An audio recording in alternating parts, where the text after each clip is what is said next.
Wa saa moja ndio nilikuwa nimeingia kazi, nilikuwa na pikipiki, nilikuwa nimepaka hapo kwa mashine.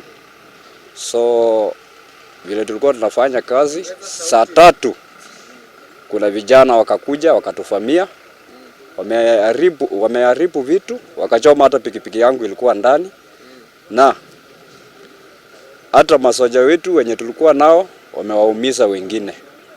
Kufunga kazi kama kawaida, tukaenda Makwetu. Saa usiku nasikia makelele, bunduki, napigiwa simu, watu wamevamiwa kwenye side, askari wenye wanalinda side, na vitu zimeharibika kule.